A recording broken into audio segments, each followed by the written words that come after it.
Assalamualaikum everyone. So this video is for the ladies. I mean, if there are any men watching that's fine too, but I'm aiming this specifically at ladies for a reason, because I've had some messages from women saying things about their husband where they might say like some reasons, like the woman messages me to say some reasons why she doesn't enjoy intimacy with her husband, and sometimes the reasons are regarding the woman wanting the man to be a certain way, to change, maybe wanting him to have more drive, more ambition.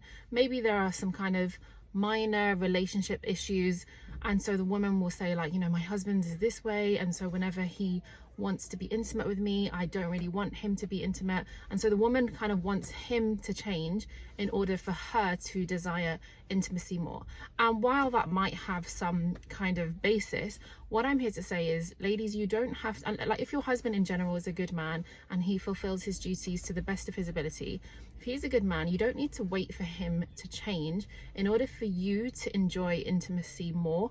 Because what I was reflecting on are a few things. Like, if you think about other forms of worship, because sexual intimacy within marriage is a form of worship, let's think about other forms of worship for a moment. So for example, if you try and do a form of worship on a regular basis, so think of, for example, praying salah, we do that every day. Think of adhkar, we do that every day. Think of certain surahs that are recommended to recite on a daily basis. After a while, sometimes the monotony of doing something every day as a habit can sometimes become a bit boring, okay? And I say boring in quotation marks because we still have to do that act of worship, but you may not look forward to doing that act of worship because it's become boring and you don't have pleasure in that act of worship. You're just doing it because you have to do it. Now, what would happen if, let's say, you found salah boring, or you found every single day saying your adhkar, you found it boring? What could you do to make your salah more pleasurable for you so that you can look forward to praying your salah? Whether it's wearing a fancy abaya, putting on some perfume before you pray your prayer, setting out a really beautiful prayer mat and putting some perfume on the prayer mat. What is it that you can do to make that salah more pleasurable? Is it, for example, learning the meanings of the words so you really connect with the prayer?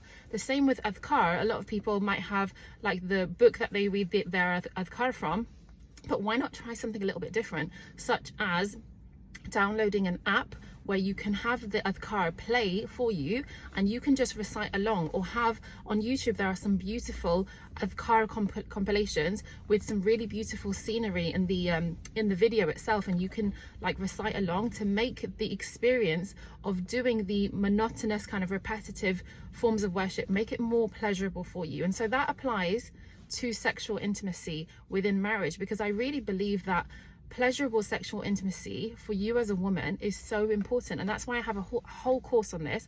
The course is called The Pleasure Is Yours. If you would like a discount for the course, I'm offering a 50% discount. I'll leave a code for the course in the caption below. But really, if intimacy was pleasurable for you, because it really starts here in the mind, even if your husband doesn't change, as long as he's a good man, if he doesn't change, you have the power of your mind to still make intimacy so pleasurable for you that, for example, if he initiates and wants to be intimate with you, even if there's something within you where you're not in the mood and you're not really feeling it, but you're like, I want to still satisfy him, and you know that regularly saying no to intimacy is probably going to make things worse in the marriage, you can still enjoy the pleasurable intimacy. I'm not saying don't work on the relationship issues, that's still important. I'm saying that Allah created pleasure during intimacy for you too as a woman. You have a whole organ in your body called the clitoris, and that organ, the sole purpose of that organ is sexual pleasure for women. That is its only purpose. Just think about that. Allah created an organ in your body specifically for sexual pleasure with your husband. And so if right now intimacy isn't that pleasurable, you can easily learn how to make it pleasurable. That's why I have a whole course dedicated to it, because there are so many things that impact pleasure. And for a lot of women, they were never taught growing up how to enjoy sexual pleasure in marriage. And so just imagine, the more pleasurable the intimacy is for you, the more you're going to want to have intimacy with your husband. And that is meant to be a means for you to build greater emotional connection with your husband, inshallah. I wanted to say one more thing actually. I want you to reflect on, if sexual intimacy is a form of worship, that means you get good deeds for sexual intimacy with your husband. Reflect on, what if the good deeds you get from sexual intimacy are the good deeds that you needed to make the good deeds on your scale, on your mizan, high, that it allows you to enter Jannah. Just reflect on that. I'm not saying sacrifice your needs just to be intimate with your husband.